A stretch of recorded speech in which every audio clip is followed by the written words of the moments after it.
Renault y Nissan en Patagonia son Puelo Automotores. Confianza total. Diagonal Capraro, 1362. Una primera instancia era lidiar mucho con el temor, con el desconocimiento también de las personas, tratando de incorporarse a utilizar nuevas tecnologías y tratar de estar en contacto con las personas por medio de distintas plataformas que nos permitían acceder a su casa. También eso era medio complejo porque uno viene a hacer terapia al consultorio y de repente era el consultorio en casa.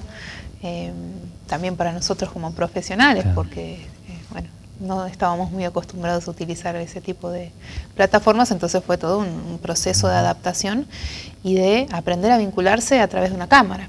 Después, cuando empezaron a aparecer los primeros casos en la ciudad, empezó el temor, la angustia de aquellas personas que sí tenían que salir, por ejemplo, los trabajadores esenciales, tenían mucha ansiedad de volver a su casa, de traer la enfermedad a su casa, en especial las personas que vivían con familiares con comorbilidades, con enfermedades que los hacían más vulnerables que el resto de la población.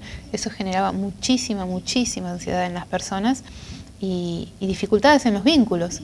El ser humano es un ser social, claro, necesita del vínculo con un otro, pero particularmente en las fases constitutivas como es la infancia, los chicos se vieron todo un año guardados y cuando se les da la posibilidad de retomar actividades como ser la escuela, les vienen con este mensaje de cuidado porque podés enfermar al abuelo. Claro. Era muy intenso para los chicos y se empezaron a ver muchos casos de estrés. Sí, aparte por ahí potencia algunos aspectos que vienen de la mano de la adolescencia. Exacto. De cierta cuestión, no sé si nihilista, de introspección excesiva. Digo, hay un montón de elementos que se ponen en consideración y que por ahí se potenciaron ahora, ¿no? Efectivamente. Entonces, si el adolescente justamente adolece, o sea, le faltan un montón de herramientas para poder expresar con palabras, para no ser impulsivo, para comprender que vivimos en sociedad, las normas, las reglas, todo eso se vio en un ámbito de cuatro paredes, con papás que sienten que no lo entienden porque es el propio de la adolescencia, hermanitos molestando, hablando, claro, jugando, siendo. Si nadie me entiende porque soy adolescente y mis padres están lejos. Exacto. Digo, el drama a los 16 años es enorme, ¿no? Exactamente, entonces fue una de las poblaciones que se consideró como vulnerables, claro, incluso más que los niños. Después está la otra cuestión, la cuestión afectiva. Hay varios elementos que uno encuentra en esto, que ha tenido profundo impacto psicológico, que vino después del miedo.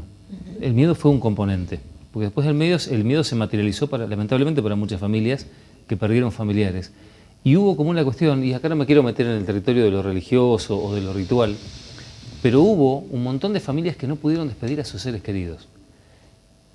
Y aún siendo un aspecto cultural, o muy personal, íntimo y religioso, es un componente. Digo, hay gente que vio por última vez a un familiar entrando a una clínica.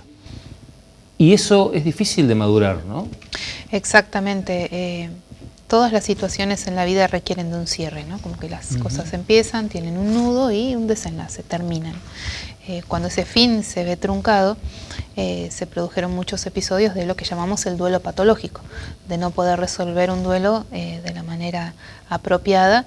Y a veces uno dice, bueno, pero a veces no ver al familiar en una situación de enfermedad o fea, como puede ser el contexto de un velatorio, también puede ser traumático verlo. Sí, pero no. A veces el cierre es necesario y ese es el cierre. ¿Potenció adicciones? ¿Potenció conductas adictivas? Sí, efectivamente. Justo mi especialidad es consumo problemático de sustancias.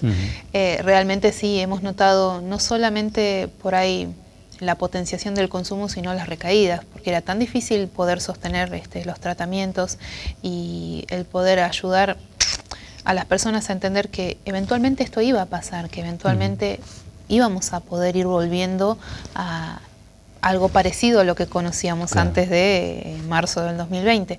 Era muy difícil, y más para una persona con consumo problemático, entender que hay que darle un poquito más de tiempo, esperar un poquitito más, ya vas a volver.